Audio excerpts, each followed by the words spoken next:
The death of King Robert Baratheon is one of the biggest moments in Game of Thrones, which resulted in not only Ned Stark's death, but also kicked off the War of the Five Kings. But what if Robert didn't die? How would this change the future events within Westeros? Dude, so we've been doing what ifs now, like for the last few weeks, and they're super fun. These might be my favorite videos we've ever done. And this one, man, this is tough. Yeah. This is really tough. I usually don't write down things for these videos. I just go off the top of my head.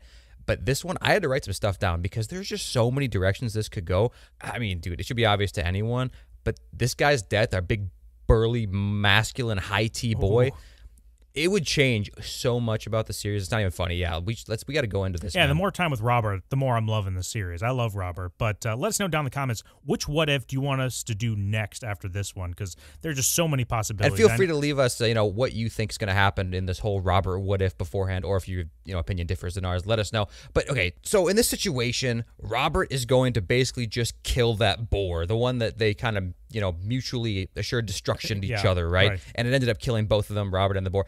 In this situation, he just takes that thing and he rips it apart like a gorilla would rip a human in half, the hot dog way, right? Right down the middle. Yeah, Lord of the Flies, spear-wise, right? Absolutely. And then he just feasted on it for dinner. No one else got any. They all wanted some, and he said no because he got that sweet, sweet kill. So he comes back to King's Landing. He's healthy. He's virile. He's about to get wasted. Again. What do you again? He's already wasted, right? But what do you think happens? First off, I think Ned stays alive for sure. He still gets injured from Jaime. Yeah. And Catelyn's still kidnapping Tyrion, and we'll talk about them later.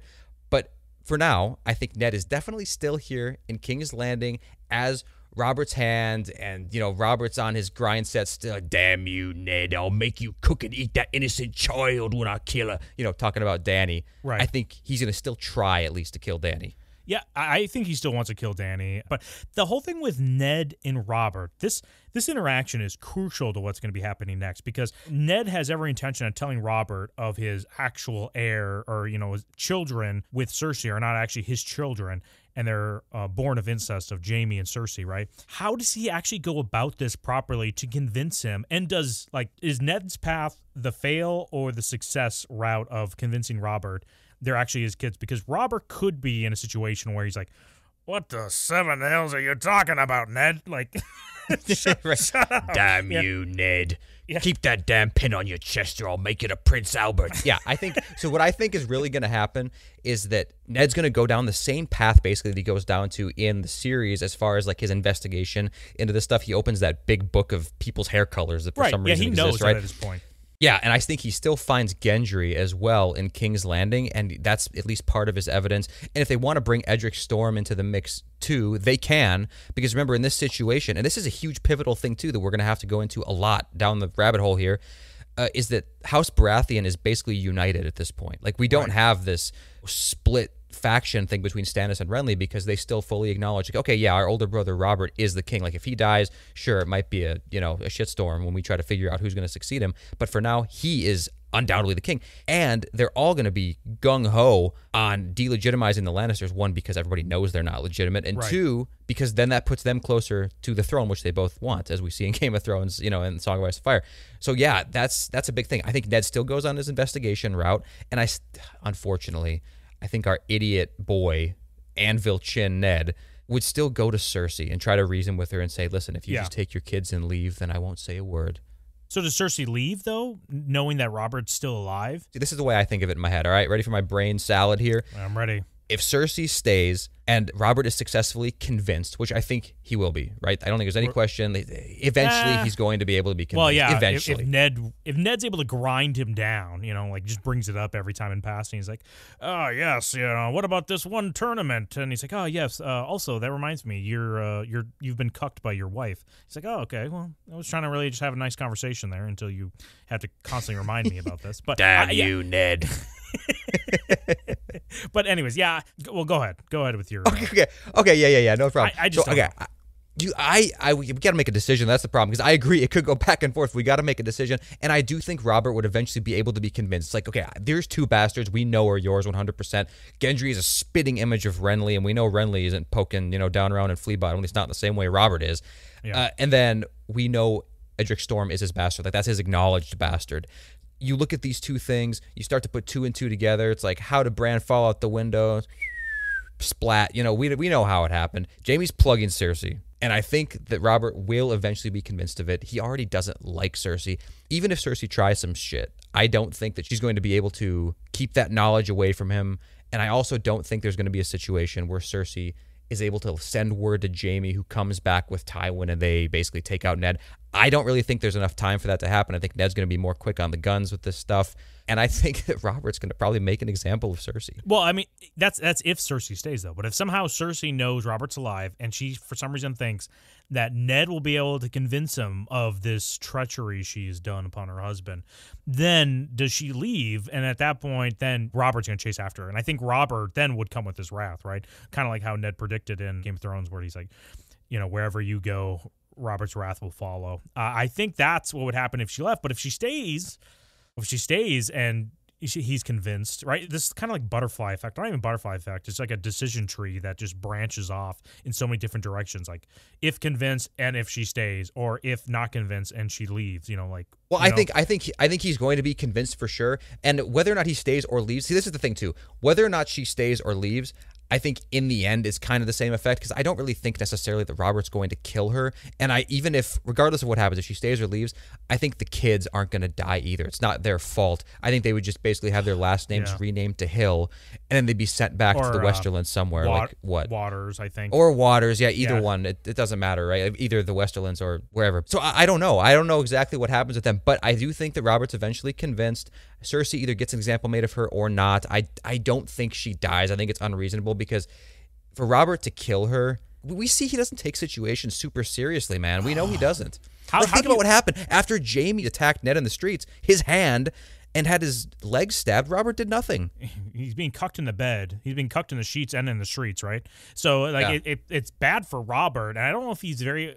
It's funny because he's very confrontational on the battlefield, but when it comes to inside his own keep, he seems to be very whatever. Let's just, make things okay and let's all be happy. He's very King Viserys in episode 7 of House of the Dragon, where he's like, oh, yeah, you cut off my son's eye. Well, let's just say you're sorry and let's move on.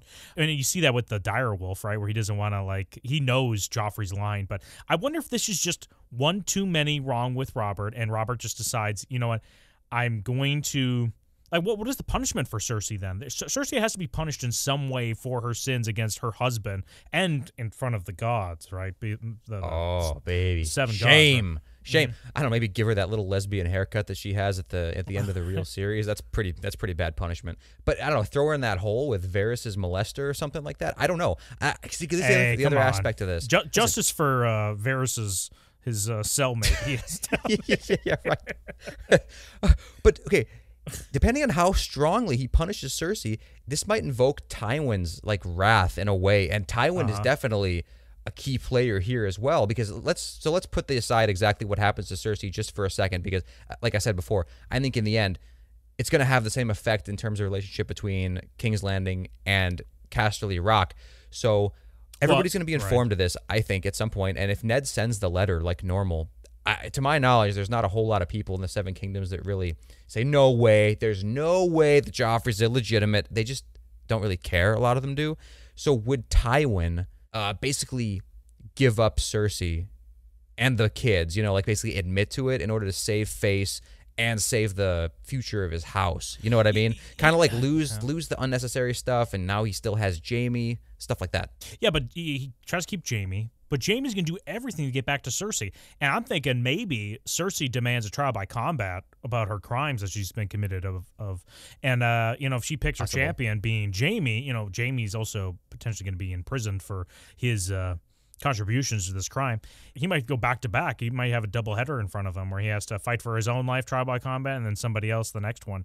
And in that case, we go down who wants to be the champion of the, what do you want to say, the crown, right? Is it Robert? Is it Barristan? Who jumps in there? Barristan still, dude. Robert, that sounds awesome. It's dude, imagine. Dude. It's the trial will be set in 6 months. It's about time I get back to full power, Ned. You're going to be my little punching sack. Dude, that would be sweet. Robert montage. Oh, yes. In the gym, at full power, man. I hope your prostate's ready for my hammer, boy. Poor Ned, man. He's just getting abused. Dude, Ned, Okay, Ned's getting the soft part of it. Jaime's going to get the hard end of it. True. Okay, I would love it for it to be Robert, but really, realistically, if they do a trial by combat, I would think it'd be more so Barristan, because I do think Barristan would do it as well, because this is a clear breach of honor. There's no question about it. I doubt he cares for Cersei very much. Jaime, he probably does, because they're kind of brothers in arms or whatever, but I don't think that he would turn that down. He'd probably reluctantly go for it. Who do you think wins? I don't think this is a versus video, but who do you think wins between Jaime and Barristan at this point? Barristan's past his prime. Barristan's past his prime. Jaime's still in it. Jaime's emotionally tied into the situation, right? He's fighting for his life, which can either help him or hurt him.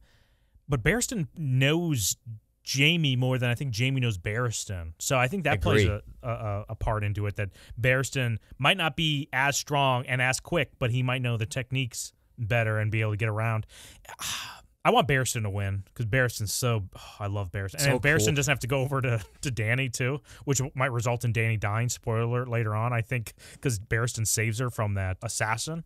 Barristan's not there, means Dany dies. So those dragons are loose. I mean, that's another thing, man. It's like, Barristan's not leaving the Kingsguard, I don't think. He ain't going nowhere. Bonesaw, baby. But Barristan Bonesaw. Barristan Bonesaw. Dude, imagine Macho Man Randy Savage Barristan. Let's playing Barristan. Jaime Kingslayer. Dude, D&D fucked up. That is the dream cast for Barristan. It's a perfect fit. Where the fuck was I going with this? Oh, okay. So, regardless of who wins here, Barristan is not leaving the Kingsguard because the king is not openly being betrayed, by Cersei or whatever. I think Cersei is out of the picture one way or another. Yes. And so, what does Tywin do in this situation? Well, there's no way that Tywin is just going to accept it. I don't know if would Jaime go, you're saying? Are we still on that? Does Jaime die? Does Jaime die in combat then and there? And that does change, I think, of his equation of Tywin, what he does. Robert does not like Jaime. There's no way that Robert would accept a trial by combat without Jaime dying. Even if Barristan wouldn't kill him, there's no way. Robert would go over there and just drop his hammer on his head. And he wouldn't swing it either. Jaime would be on the ground, and Robert would just kind of set it up perfectly spaced away and just kind of let it tip over onto his head and kill him. You know what I mean? Okay, so in your situation here, which I'm maybe not fully on board, but Cersei's dying, which I agree on that part. But then Jaime is going to dying. Jaime's also either going to die, but not by combat. He's either just executed or he gets away to Daddy Tywin. Unless Barristan really sticks with his convictions and ends up killing him, yeah, I think you could write in some shenanigans to where, Barristan doesn't kill him, and for some reason Robert's incapacitated, he's drunk or something, so he's like, oh, okay, put him in the cell, we'll kill him in the morning. And then Jaime uses that opportunity to escape and then goes back to Tywin. That would probably make for a more interesting story. I don't know if that happens. We could go with that if you want to, but yeah, basically. I think Jaime's dead, whether he gets executed or if he dies in trial by combat from the Macho Man, Barristan the Bold, or the perfect Barristan. Robert Baratheon in his Rocky montage training before he goes in there. Yeah. So, I think Jaime's dead. And then, so that's going to leave Tyrion. He's on the road from the Vale down to King's Landing. He then is probably given word or somehow hears about this whole situation and probably heads over to Casterly. I always want to say Casterly Rock. Casterly Rock. Wishful thinking. So then he's going to go back over with the Lannisters. The only other thing I could think that switches Tyrion's path here real quick, because I think it's very simple before we go into the Robert versus Tywin battle and how Ned plays into it. Tyrion I don't think is intercepted or even brought into Varys's plans, because I don't think he sees Tyrion as that big of an asset until he's after. Unrelated. Yeah. Well, because Tyrion isn't hand of the king at any point right before this, or Correct. shown any sort of leadership, so Varys doesn't value him as much. So I think he goes back over to Casterly Rock to Daddy Tywin. Jaime's dead. He's his only, line. I think he tries to marry Tyrion off to some person. Maybe he's going to be used later on as a Frey betrayal again, if he can, because Tywin's got to be working the phones. He's got to be calling everybody. Even dude, I know. He's odds are stacked against him. This is the biggest question of all. Is he able, Tywin Lannister, the based, bald daddy that he is he able to convince old brain dead Balon to go with his plan, or does he have the same reaction he has to Rob's offer? Well, I don't know. Okay. Let me go into this a little bit. And first of all, too, I want to say, Jaime's dead for sure. And I think Cersei's probably dead, but there is also a chance that maybe she just become a sleeve for all the men in Flea Bottom to use, right? That's possible too. I don't know how cruel Robert wants to be, but it doesn't matter. She's basically out of the question. It's irrelevant because Jaime's dead, right? So who cares? And I think at that point, after all the disrespect and everything, Tywin would just swear her off. So I think it is possible for Tywin, like you say, he's manning these phones, man. He's calling up all the resources possible. I guess it is still possible because, okay, Ned being in King's Landing doesn't really change the fact that Robb is up north and he's basically leading the Winterfell army right now, you know? Maybe. Ned, we don't know if Robb's moving south right now. Well, we don't know if he's moving south, but I'm saying he's at the helm. Like, he could move south. If anybody was going to do it, it would be him. Right. And I don't necessarily think, like, we see that Robb is actually an excellent strategist or whatever. And if Tywin is being, like, mobilized into that direction, because he's definitely going to be moving somewhere. He has to. He can't just sit there and take it. I think there's a chance, and this might be a little bit contrived or fanficky or whatever, to say it's possible the Red Wedding still happens. It is possible in some world that he goes south. He still has to cross with the Freys or whatever, you know, but then the Lannisters make this deal that Walter just can't refuse, and they still get betrayed. The Boltons are still on their side, and if that's the situation, then yeah, I think the Greyjoys still do go and take King's Landing. And this basically, by the way, obliterates the Northern Army, just like it did in the main series. The only difference now is this isn't just like a Lannister sweep. We still have the Baratheon, the united Baratheons, against the Lannisters, the Boltons, the Greyjoys, the Freys. You know, we have basically the united Baratheons, the Stormland houses, and the Crownland houses, right? Yeah, I just don't know how Tywin gets out of this because, like you said, even if, let's just say he's able to close off the twins and maybe even trap the North in some situation where he's able to like kind of get them all, like really hinders their ability to move south. Yeah, you still have the Reach, the Stormlands, potentially Dorne, because Dorne wants their pound of flesh from the Lannisters. Yeah, for sure. The Crown, the Vale. As of right now, let's just say the Vale's not even participating right now because we haven't even really addressed that. But at best, like the Iron Islands could maybe. Tywin has to pull something out of his ass. You know, they say he shits gold, right? He better be just putting his asshole right up to Balon's mouth or something. There needs to be a lot of gold coming his way, right? Well, yeah. I mean, I don't remember this. Are the Lannisters broke in this era? I know they're not as wealthy as usual. It's in the game. It's in the TV show. They're broke. I'm pretty sure in the books there's not a. Yeah, see, that's why I asked. Their veins ran out low. But what I was going to say about that is, though, I think they could ally themselves. This is basically the only Hail Mary I think they have. They could ally themselves with Bravos. You know, but the Bravos, like Gold speaks their language. You know, over there in Bravos, and the Bravosi fleet and army, it's nothing to sneeze at. So if they do manage to work out a deal with the twins, with Walder Frey, and they kind of have the North by the balls a little bit, maybe even literally by the balls because they're just down south, or if the Red Wedding happens, which I admit, dude, that's pretty damn unlikely that the entire Red Wedding and that betrayal is going to happen. Let's just say that the North is taken down like a little bit of a peg, and the Boltons, by the way, as well, are ready to betray the Starks whenever they want. They're kind of like the Brackens and the Blackwoods, right? Like they don't love each other. Yeah, I agree with what you're saying with Tywin. I think he calls a bunch of people. I think he plays on the second houses of each kind of faction. So in the North, you know, you have the Boltons, in the Riverlands, the Freys. I think maybe he even tries to make a call to the High Towers and maybe even plays a little propaganda game where it's, Robert isn't a devout follower of the Seven, right? And maybe even tries to, he has Pycelle in his pocket too, the Grand Maester. So, I mean, I feel like Tywin has some leverage there, and maybe he could promise the High Towers, the ability to become the Lords of the Reach or whatever. Right. But it's still the Tyrells. Marjorie's mother is a High Tower, so you really have to drive up. It's a thread of needle there. Mace Tyrell, dude. Come on, there's no way you could walk all over that guy. No, dude, Mace in the book. Mace in the show is like a guy that we talked about loves to be the meat puppet of any guy that has a strong hand. But even in the book, it's not that extreme, Mace. Man. Like unless you're messing with Marjorie or something like that, or any of his family, I guess there's no way. Like they could get sacked, I think, pretty easily. He's too passive. I think House Tyrell could fall.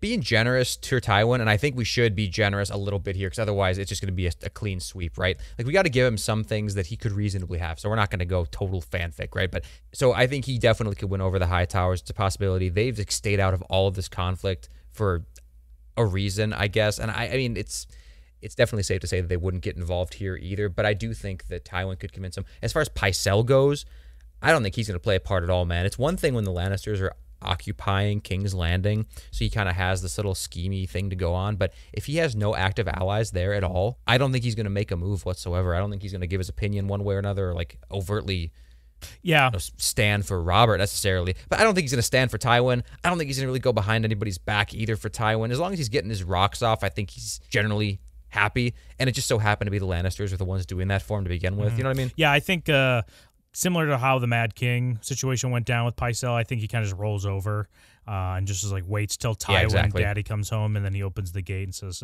"Sorry, I'm here just to support my beautiful, bold Tywin any chance I can." I think the way the North gets involved or doesn't get involved is if, and I think this is the only if Robert does something horrific to these children, which I doubt he would because they're kind of his kids, even though they're not actually his physical kids. Ned wouldn't stand for it, and I think he would just like take his ball and go home. So as far as, I want to touch on this real quick, and we don't have to go back to it probably too much afterward. But I don't think that Robert, in the aftermath of this, people might pursue him and look to him for marriage pacts and stuff. I just don't see Robert remarrying. He's just obsessed with Lyanna. In reality, though, he's obsessed with two things. One is Ned with his big old bussy, and the other one is battle and war and whatever. Yeah. And if he seriously does whip himself back into shape a little bit, which I was joking earlier kind of, but I do think he would probably try to get back into it a little bit after being so publicly humiliated like this, basically getting fat and lazy, he would possibly see as being the catalyst for this all happening underneath his nose, And he's a driven dude, so I think he might actually get back into it physically and maybe get some discipline. I don't think that he's going to remarry because I think at this point he might be smart enough to realize that, like, the battlefield is where I love. You know what I'm saying? I understand that, where he might not try to push a marriage right away, but I do think, this is, complete opposite opinion as you do. So it's wrong. Okay, so it's wrong. We'll just move on. Renly tries to push Marjorie on Robert, or at least mentions it to Ned about it. He's like, doesn't she kind of look like Lyanna? And he's like, what the hell? Like, did you even meet Lyanna? Like, she looks like me with tits, dude. That's what she looks like.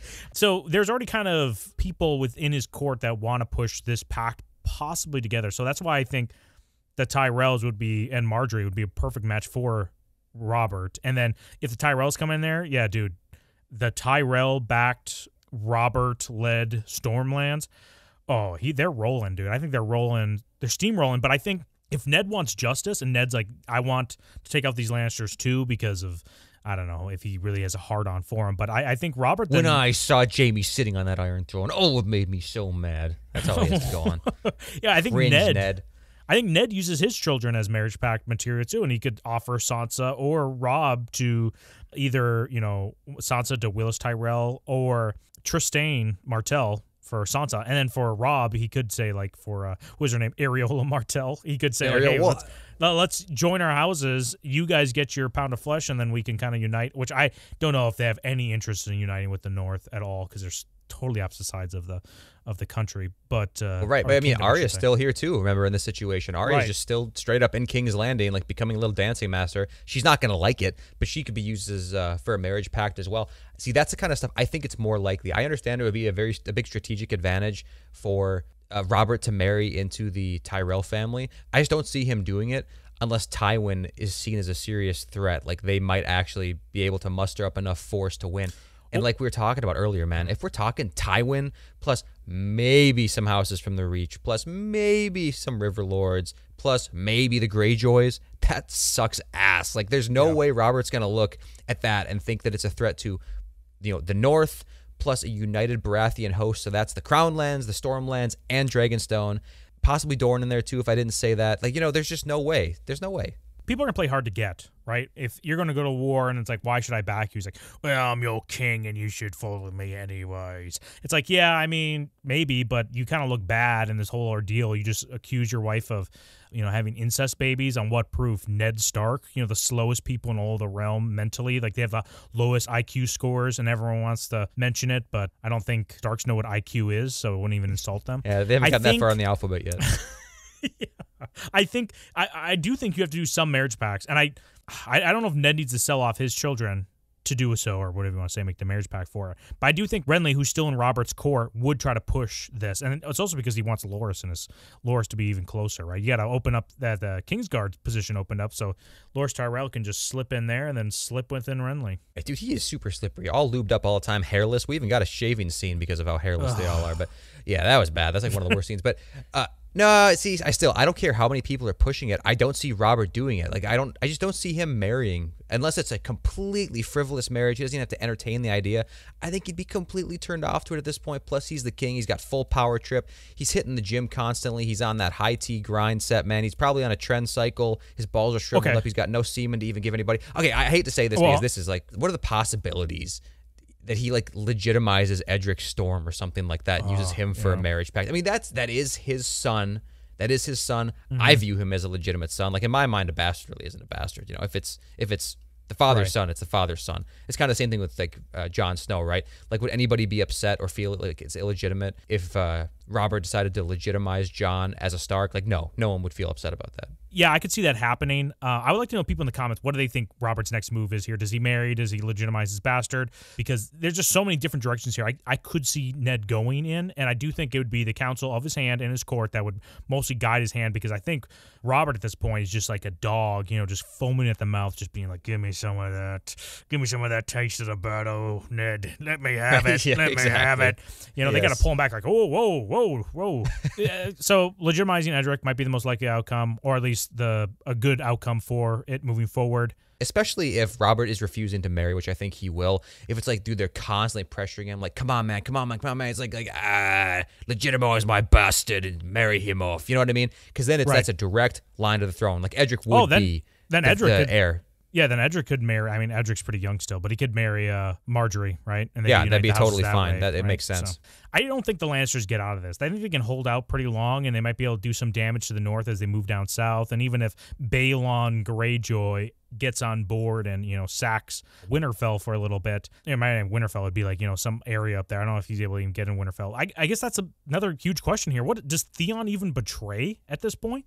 What does Theon do in all of this? He moves down south with Robb. No, Theon would never betray, because the only reason he did in the first place is because they wanted to make sure they had like the upper hand in the War of the Five Kings. So there's just he wouldn't betray. He would never be sent there to betray. He might want to betray, but he never will. Plus, like the whole Balon thing, he was going to send his fleet over to, you know, the main continent with Yara or Asha, whatever you want to say. Anyway, he was going to do that with or without Theon. So I don't think that would make literally any difference at all. I was going to say this real quick too. I do think there's still a world where Tywin, after everything happens, that initial fallout between Jaime and Cersei, he basically just says like, I'm so disappointed in my kids. I can't believe they did this. They brought dishonor to my house, to the realm, blah, blah, blah. I understand there's probably still going to be a conflict and be hell to pay because my house dishonored the throne or whatever. But understand that I did not condone this. I didn't know about this. I don't want this. We're disgraced. And that's basically just to save face, to save his house. And I really do think there would still be a war. Yeah. But I don't think it would be nearly as heavy-handed. You know, I think it'd be a lot easier to convince Robert and Ned to, you know, not finish the job if that's the case. You know what I'm saying? Yeah, I think once the walls are closing in on Tywin, I don't know if he makes that choice, like you said, which is a very rational decision based on, you know, the hand that he's dealt. But if he looks around and sees the walls are closing in, then he might be able to see that and have the foresight of it. But if he's able to get like the Greyjoys attack and a couple other things kind of bounce his way, I can see him kind of sticking it out. But at the very least, I could see Kevin Lannister, his brother, doing that, right? Saying like, hey, listen, my brother was just trying to do his best for his family. We understand what his children, because Kevin knows what's going on between Jaime and Cersei. He makes it pretty clear to them. I think to Cersei. Everybody does, yeah. Yeah, I mean, if Tywin tries to get Balon on board and he immediately sacks like Lannisport, it's like, what the fuck, dude? Are you fucking serious? And they would do that shit. they would do that shit. And Tywin's not an idiot. I think he definitely knows what kind of shitsters they are. They are literally the worst. They're literally the worst. They're the worst. I fucking hate them. Okay, so eventually I think we need, by the way, at least for a minute, just to talk about the actual Greyjoy situation, like with Euron and Victarion and stuff like that too. So yeah, I mean, we got to discuss that a little. Well, yeah, the only kind of new variable that gets introduced is Euron right there, because everything else is kind of going smooth until Balon, their precious king, died because the base Stannis Baratheon threw his name into the fire with that leech. I guess that's not... Oh, dude, see, we go down these rabbit holes here. Just, is Stannis even around with the Red Woman? Oh. Let's go to Stannis. I think Stannis is still with the Red Woman because he was with her prior to Robert dying in the main story anyway. Stannis is then probably sent out to do a repeat of Balon's rebellion and is like, you'll crush the Iron Fleet like you know you can. And Stannis is like, yes, my king, your grace, and goes out there and just crushes them again. He's like, Balon falls into the shadow realm as he belongs. Dude, so badass, Stannis. But Stannis, even though he's with the Red Woman, I don't know if the Red Woman is trying to kind of pollute his mind still, like telling him he's Azor Ahai and all that stuff. I don't know if that's happening, at least not as intensely. And if it is, I don't think Stannis is really going to fall for it. Like, I don't think there's a situation where Stannis is convinced to betray Robert. I don't think that's going to happen. No, but does Robert live throughout this whole conflict? Because if Robert somehow dies, right, in the front lines, fighting, maybe he fights the Mountain. Oh, dude, can you imagine that fight? Oh. Amazing fight. Dude, but I'd pay to see that. I'm getting fight. wet. I got to lay a towel down.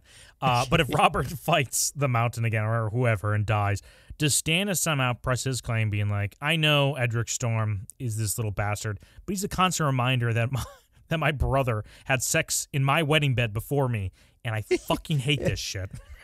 Yes, that would suck ass, and now he's legitimate. He's more legitimate. He just leapfrogged you in the airline, so that sucks too. I don't know. I mean, he would probably hate that. I'm sure he hates it anyway, but that's not going to drive him to betray him. Is Ned still the hand? Is Ned still the hand? Because if Ned is still... Yeah. What? Go ahead. I think Ned's still the hand down there. I don't see why he's leaving at any point. I could see him going up north, to get some, Temporarily. Yeah, to get some vacation time. It's like, dude, it's been very stressful down here. It's probably aged like presidents do after like 4 years, right? You can see the before and after. Ned probably has so many gray hairs. Looks more like a Targaryen than he does a Stark. If Ned is still the hand, we know he doesn't... Robert doesn't listen to Ned in a lot of situations when he's really, really passionate about things. But I do think that he would be able to restrain him a little bit in war. I know it seems like the opposite situation because Robert's main thing is war. But I think he could at least speak reason to him. It's like, okay, Robert, I know you want to go to the front lines. It's like, you can fight, but let's just strategize a little bit more. I don't think Robert's going to be like the sole person on his horse charging in there to die immediately. If he fights someone like the Mountain, he might die. But that's going to be basically the only situation. I don't think it's going to be that extreme. Do you think Robert lived throughout the whole conflict? That's a tough question. That's a tough question. Well, this is the thing I'm thinking too, man. I haven't really been convinced in this conversation that there's going to be a huge conflict. Well, I mean, whatever battle there is happening or whatever occurs, Robert's going to be there first in line. Well, he wants to be for sure, and he's back at full power, who's gonna man. Stop his him? power level's back to max. His hand is going to be like, hey, Your Grace, please don't do this. And he's going to be, shut the hell up. I'm going to start fucking something, and it's either them or you. And he's like, okay, go ahead. Please don't fuck me. Your pussy's showing, Ned. Your king knows what you're hiding, boy. Yeah, he's it's nastier than Lyanna's, I bet. I think that he does go to battle, but I just have a hard time believing that he just dies. Like, that just sounds like something that we're adding just to make it interesting. It doesn't seem like something that's choreographed in the story at this point. Right. I don't think we can just have it, oh, yeah, the good guys live the whole way through. There's no casualties. No one dies. It's like, yeah, if we're going to live in this Westeros George R. R. Martin universe, it needs to kind of follow the same patterns or kind of events that would occur, which, like you said, like betrayal, unexpected deaths. Not that they need to be like, oh, just for shock value, but like things that actually make sense why they would die, right? And Robert dying in the front lines has every indication that would occur, right? That's the reason why I'm leaning that way, plus because he's out of his prime, and he probably wants to be in the front lines all the time. He's living for this. Right before this whole situation kind of goes down with Cersei, like we're talking about, he said I think he especially says in the books, I don't know if he says in the show, but he would he would stop becoming king and just go over to Essos and become a sellsword if he could. But thinking of Joffrey being king kind of makes him upsetty spaghetti, and he's like, yeah, I don't think so. The kid's he's a fucking tool, dude.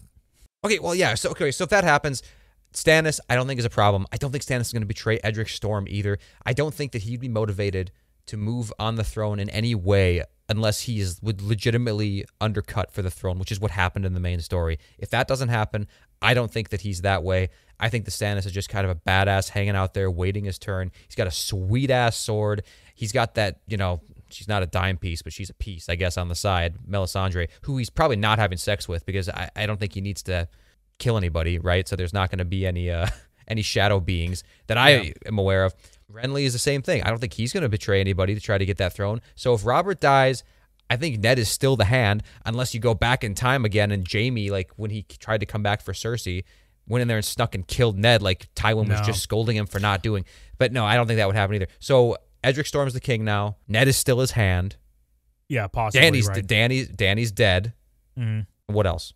I think we have to consider Littlefinger throughout this whole situation. Some person that has potentially the veil in his pocket either tells them to stand back and stand by, or he's going to tell them, hey, we really need you in the front lines to ensure this happens. If anything, I think he just, no matter what, tells them to stand back and not get into anything. Be like, oh, yeah, we're just taking the scenic route to, the Westerlands through the Vale. I think Littlefinger holds off on them, but also he's going to create chaos any time he can. And I think he attempts to create a wedge between Robert and Ned, right? And I don't think he's going to go back to the Lannisters, but he needs to do something there to create chaos, right? He needs to find a little crack in there to slip in. So what's the crack? Maybe, you know what? Maybe the crack... Maybe his whole mentality is just still focused on Catelyn because Catelyn is still alive. Fuck Lysa. So if the focus is on Catelyn, that means Ned's got to go. I could definitely see it happening where he just poisons Ned at some point during all this time. Like, there's a lot of distraction after a certain point, and I don't think anybody really suspects Littlefinger of... Well, no one would suspect Littlefinger. Everybody knows that the Lannisters were the ones that were directly involved with Jon Arryn's death, right? So if Ned Stark uncovers this whole plot or whatever, like he did in the show, and then ousts the Lannisters, and now Cersei's, down getting taken to pound school every day by literally every nasty rat catcher down in Flea Bottom, and Jaime's dead, and Tywin's off in the Westerlands, Tyrion's not even there, no one would suspect Littlefinger. I think their guard would be basically down, and I could definitely see Littlefinger taking out Ned. Yeah, I could see him doing that as well. It's hard to know what his next move is because he's such a, watches the field as it plays out. Where is the conflict developing between two characters? How do I exploit this? I don't think Lady Olenna tries to kill anybody, because that was definitely conflict brewing up, right? Tyrell's versus Joffrey. How does he exploit it? He sets this whole thing up, also gets Sansa out of there. That works perfectly for him. But yeah, I don't see, at least this, because we're not going super in detail here, how each situation plays out, but I don't see him creating the conflict, but also he doesn't want to create conflict where Stannis potentially is the other person that could come in there because he doesn't want Stannis at all. That's another reason why he really didn't want to back Ned in the King's Landing when he was like, okay, it's either Joffrey or Stannis. Like, Stannis is going to burn him alive because he doesn't like his kind of attitude. He's like a little stinker bingus. He needs to go with the Lannisters where they appreciate it. So, yeah, I guess Littlefinger just kind of tries to go for Ned so that way he can get through to Cat, but just kind of waits a little bit. Well, he's got to pin it on somebody though. So okay, real quick, let's just try to think of what's the most likely thing. If he kills Ned and it's uncovered that it's poison, who does he blame and how does he use that to get into the good? Because if he's trying to get to Catelyn, that's what he needs to do. Like, Ned needs to die. It needs to be known that it was somebody, blank person, and then he needs to be the one to basically reveal it or come up with some kind of a scheme to take that person out to make it look good for Catelyn. That's the only way, right? Yeah, I mean, the only way he can do it is somehow as if he can pin it on one of Robert's brothers that are jealous of Ned. And that they have to be close enough, so maybe he blames it on Renly. Renly's probably close in court. He's still there when the events of Game of Thrones take place in season 1 or in the first book, right? Stannis is already off the council at that point. So, yeah, I think maybe he tries to blame it on Renly. But other than that, I don't know what other motivation you could have. Varys, he's always wondering about the crotch of Varys. Maybe this is motivation for him too. That's true. Maybe he just kind of sinks his time into that. No joke. Rewatch season 1 and 2 of Game of Thrones and just notice how many Littlefinger Varys interaction ends up with Littlefinger commenting on Varys' crotch. Yeah, he's definitely inquiring. Like, he wants Varys to reveal more than he's willing to reveal. And every time Varys gives him nothing, I'd be frustrated as hell if I was Littlefinger. And I cared about that so much. Okay, we're not getting anywhere with Littlefinger. Do you want to touch the North real quick? It's not that interesting. Do you want to touch it? Well, Rob, yeah, I'll touch it. I know, not the North. I'm talking like the Wall, like Jon. Oh, yeah. So, yeah, Jon, same thing happens up there. I think a lot of the things that occur within Game of Thrones happens the same way. I think Jon might learn of his parents from Ned eventually, because Ned's going to go up there, and he promised him, next time we talk, I'll tell you about your mother.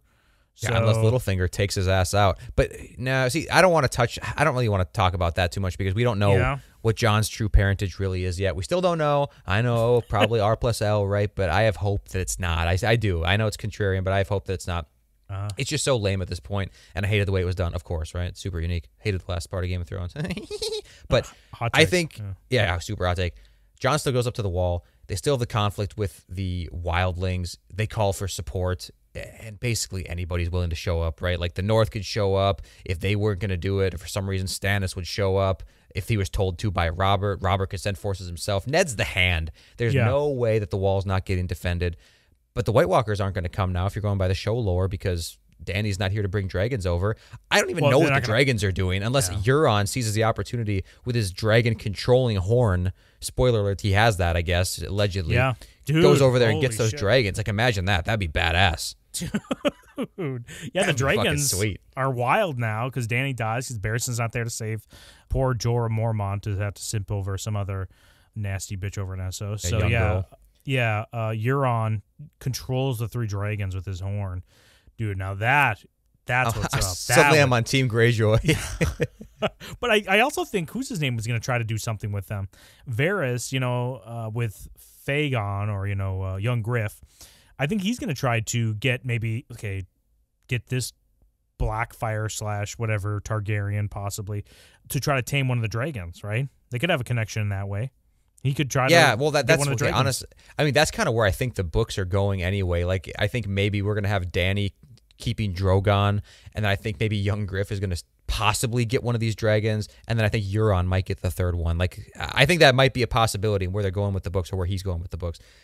But in our little version here, dude, I would be psyched if Euron got that. Yeah, who cares? Give young Griff one of them. I don't care. Give him the smallest one. He can go have fun with that somewhere else. Go live in wherever that jungle Yahoo places down in the southern continent.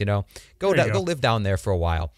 Let the boys play up north. Dude, Euron with dragons. Oh, that is scary. That is scary. I don't know what Robert does. I guess he'll hopefully find some person to remind everybody that scorpions are a thing, right? And man the walls. I still think Robert wins at the end of the day because I don't think he has a big enough force. But, dude, 3 dragons. We saw what Aegon the Conqueror did with 3 dragons. They're cheat codes. They're completely cheat codes. I mean, we saw what Dany did with 1, if you count the end of Game of Thrones as a thing. Just completely destroyed King's Landing. And yeah, I mean, it wasn't really defended very well and stuff at that point, but she completely destroyed that thing. I don't know, man. I got a little boner right now for Euron with dragons, man. I got a Euro boner. But I think the realm is kind of united underneath Robert at this point, or, Edric if Robert's dead at this time. It's united. I don't think there's any sort of dissenting individuals or kingdoms. The Lannisters have been taken out and they've been replaced either with Kevin Lannister as the head of them, or I still think Westeros might be able to hold strong unless Euron, I don't know what his strategic thing is. What would it be? We don't even know. He's like total wild card. He's like one of the most interesting characters coming up. Even though the Greyjoys overall suck ass, he is one of the most interesting, intriguing characters because basically all he's done so far in the story is show up, probably kill his brother, take over the Iron Islands with his like Chadley stoic attitude, and wants to ally with Dany. At least on paper he does. But okay, we're getting to the end of the story here. Like White Walker wise, if the White Walkers are like they are in the show, then they can't cross over the barrier because the wall still exists. They don't have a dragon to bust it down. And if it's the ones in the book, we don't even know what their method is of crossing. Like we have no idea. So I don't know. We're kind of just at the end of the story now as far as we can go. Well, maybe we'll do a part 2 to this and kind of like, I don't know, maybe put more in detail about each faction here, because I do think Littlefinger is going to cause some schism. I think the Great Walder Frey is a threat. And don't forget, if Craster joins forces with the Night King, we're looking at a larger threat up north. That's exactly what I was going to say, man. Resurrections are not a foreign concept in the Song of Ice and Fire universe. So Craster is like top of the list. That's what I want the final boss to be, man. I want Euron to fuse with a dragon. Just big dragon mech. And he's taking over Westeros, coming over. He doesn't say anything because he's got the silence, right? This is the New Age silence. And then you have Craster resurrected, just rising. Literally in the distance, he's taking up the entire horizon because of how large he's going to be. And that's going to be the titanic final conclusion of the Song of Ice and Fire universe. Just giant mechs. Hey, thanks for watching this video. Be sure to subscribe if you want to see more content like this and smash that like button. Or not. We don't care.